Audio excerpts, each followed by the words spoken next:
Hello guys. सबसे पहले आप सभी को मेरे इस चैनल पे जुड़ने के लिए बहुत बहुत धन्यवाद, शुक्रिया।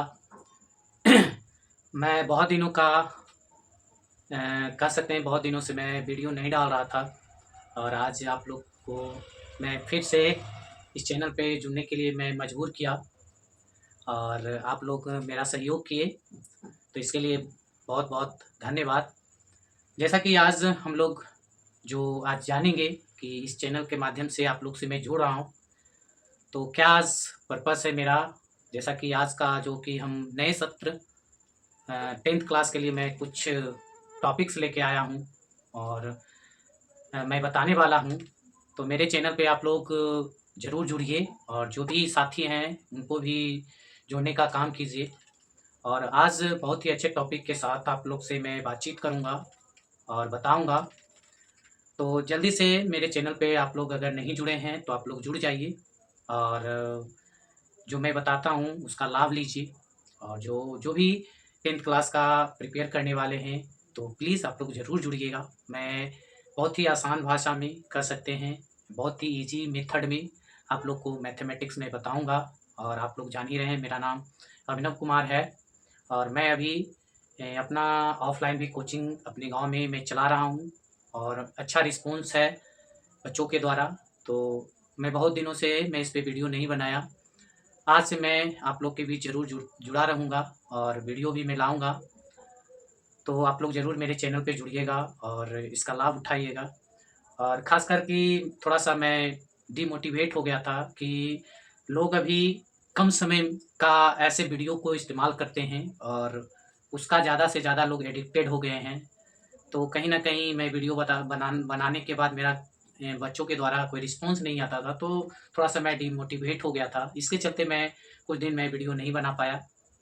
तो मैं उस बच्चों को ज़रूर कहूँगा कि जो आप लोग इंस्टाग्राम पे जो समय बिताते हैं, थोड़ा-सा मेरे चैनल पे बिताइए और ये इसका लाभ उठाइए और अच्छे से सीखिए। जो सोच रहे हैं कि हमें कहीं से कहीं कंटेंट मिल जाए, अच्छा मिल जाए, ट्रिक मिल जाए, हम उसको आसान भाषा में सीख जाएँ, तो ज़रूर मेरे चैनल से जुड़िए। मैं हर संभव कोशिश करूँगा कि आपको बेटर करने के लिए, अच्छा बताने के लिए। ज़्यादा मैं आज समय नहीं लूँगा और जो मेरा टॉपिक है, मैं उस टॉपिक पे बात करूँगा। और प्लीज़ आप लोग अगर नए हैं, तो अगर वीडियो मेरी अच्छी लगे तो लाइक, शेयर और अगर नए हैं तो सब्सक्राइब करना भूलिएगा नहीं, जिससे कि मेरा भी मनोबल बढ़े और आप लोग के बीच में हमेशा जुड़ा रहूँ।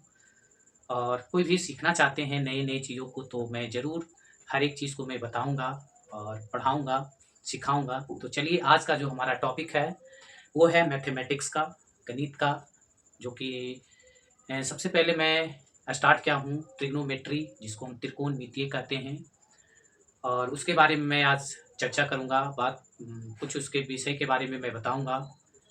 तो यहाँ पे आप लोग को बोर्ड पे दिख रहा होगा कि मैथ का आज का नया सत्र जो कि 2025-26 10th क्लास के लिए मैं स्टार्ट किया हूँ और कोशिश मेरी यही रहेगी कि ज़्यादा से ज़्यादा आप लोग के साथ जुड़ूँ और अच्छे टॉपिक के साथ जुड़ूँ, मोटिवेशन के साथ जुड़ूँ। तो चलिए आज का जो हमारा ये टॉपिक है त्रिकोणमितीय अनुपात और सर्वसमीकरण के बारे में हम लोग जानेंगे। ये जो टॉपिक है, किस चीज़ पे हम ज़्यादा बात करते हैं, किस चीज़ के बारे में जानना चाहते हैं, ये कहाँ पे हमें इम्प्लीमेंट करना होता है। तो सबसे पहले मैं बात करूँगा, इसमें कुछ ऐसे टर्म्स आते हैं, मैं उस टर्म के बारे में मैं जानूँगा। एक ये जो चैप्टर है, एक समकोण त्रिभुज के बारे में, जो कि राइट एंगल त्रिभुज हम राइट एंगल बोलते हैं, समकोण त्रिभुज बोलते हैं। उसके आधारित पर ये चैप्टर है, ये अभ्यास है और उसमें कई सारे ऐसे टॉपिक्स हैं ये चैप्टर में। और ये खास करके अगर आप जब बोर्ड में एग्ज़ाम दीजिएगा तो इसमें लगभग 30 से 35% आपको इससे क्वेश्चन मिलेगा। तो प्लीज़ आप लोग इसको स्किप मत करिएगा, वीडियो को लास्ट तक देखिएगा। और जो भी अगर कहीं भी आपको दिक्कतें आए तो आप लोग ज़रूर मेरे कमेंट सेक्शन में आप लोग कीजिए और मैं उसका हल करके ज़रूर मैं बताऊँगा।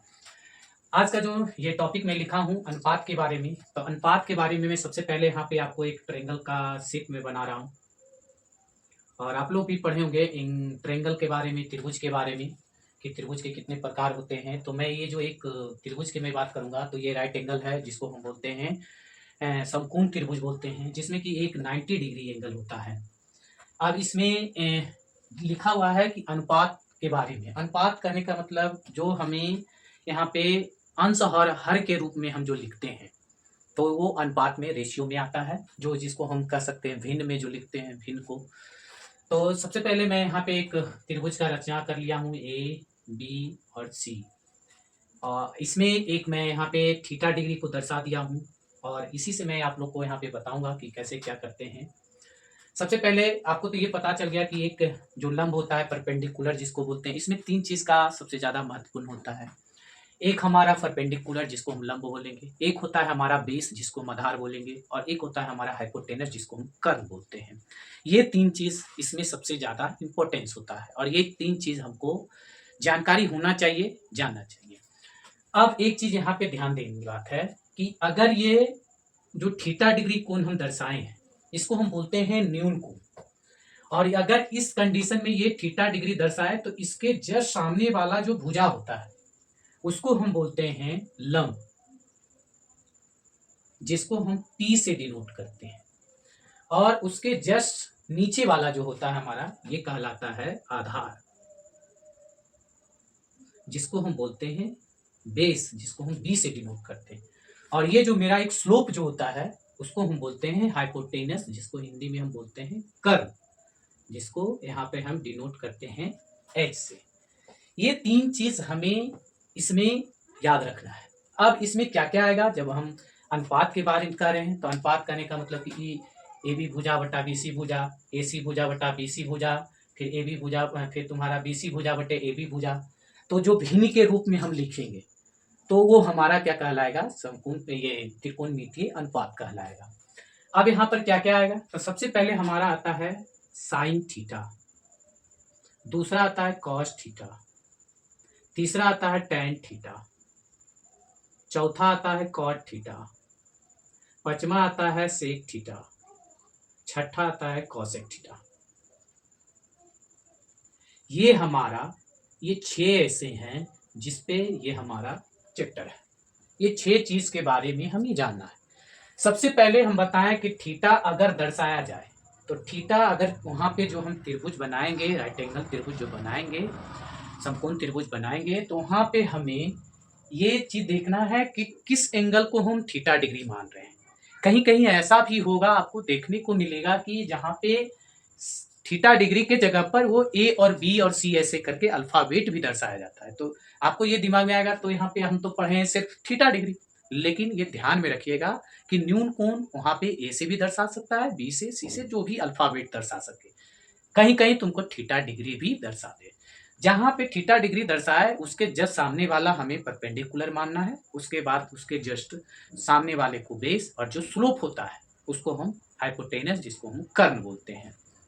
अब साइन थीटा बराबर होता है लंब बटा कर्ण, लंब बटा कर्ण होता है, जिसको हम बोलते हैं P बटा H। और ये त्रिभुज में अगर हम लेके चलें तो P हमारा हो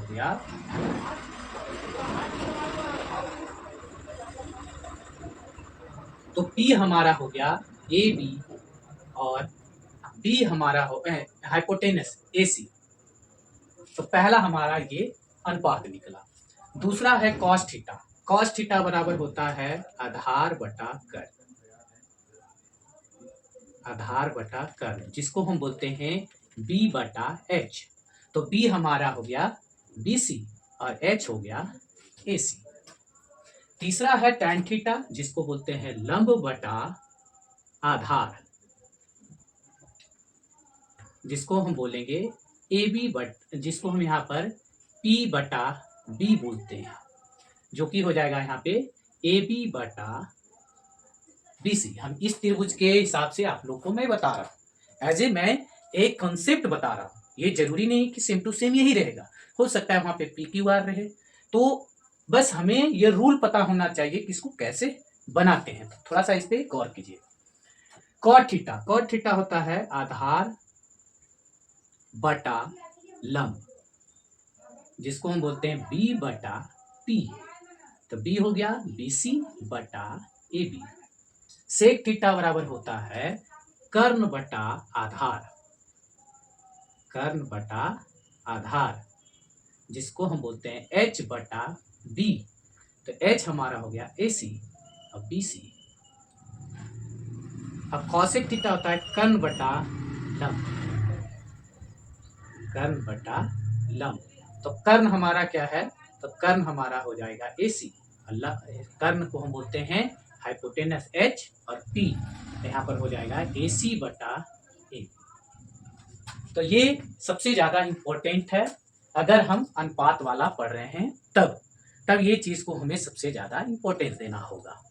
अब जैसे यहाँ पर मैं थोड़ा सा हिंट दे देता हूँ, थोड़ा सा मैं बता देता हूँ कि जैसे मान लिया जाए, आपको कहा जाए कि ये न्यून कोण है, कोण ए न्यून कोण है, तब आपको बताना है कि साइन ए बराबर क्या होगा, कॉस ए बराबर क्या होगा। तो अभी जस्ट याद रखना, अगर ये कोण को दर्शा दिया जाए ऐसे, तो इसके जस्ट सामने वाले को लंब, इसके ये जो सामने वाले बेस जिसको आधार, और ये जो स्लोप है वो हमारा क्या हो जाएगा, कर्ण हो जाएगा। बाकी सारा रूल इसी पे आधारित है। तो आई होप आपको ये समझ में आया होगा। और आज मैं ये अनुपात का रूल मैं बता दिया, और इस पे मैं कल आप लोग से चर्चा करूंगा इसके क्वेश्चन के, कि कैसे हम क्वेश्चन दिया रहेगा और क्वेश्चन पे कैसे आधारित प्रश्न, मतलब क्वेश्चन जो रहेंगे उसको कैसे सोल्व किया जाएगा, ये कैसे अनुपात में लिखा जाएगा। तो आप लोग जरूर आज जो मैं बताया इसमें अगर कोई डाउट हो तो आप लोग जरूर मेरे चैनल पे आकर के देखिए वीडियो, और कहीं भी डाउट लगे तो आप कमेंट सेक्शन में जरूर लिखिए, मैं आपका जरूर हेल्प करूंगा। और अब लगातार आप लोग के सामने नए नए वीडियो और नए तरीके से आप लोग को मैं साथ जुड़ता रहूंगा। बस आप लोग से मेरी यही आग्रह रहती है कि आप लोग मेरे चैनल को ज़्यादा से ज़्यादा लोगों तक शेयर कीजिए, जो कि इसका लाभ उठा सके और अच्छे तरीके से सीख सके। तो प्लीज़ आप लोग मेरे चैनल पर आइए, जुड़िए और वीडियो को लास्ट तक देखिए और इस पे समय बिताइए, जिससे कि कुछ नए चीज़ों को सीख सकें। और अपना अभी जो टाइम है वो सीखने का है और सीख करके आगे बढ़ने का है। फिर मैं जुड़ूंगा और मिलूंगा आप लोग के साथ कल नए क्लास में और नए टॉपिक के साथ। जब तक आप लोग अपना ख्याल रखिए और इससे जुड़े रहिए और मेरा सपोर्ट करते रहिए। जय हिंद, जय भारत।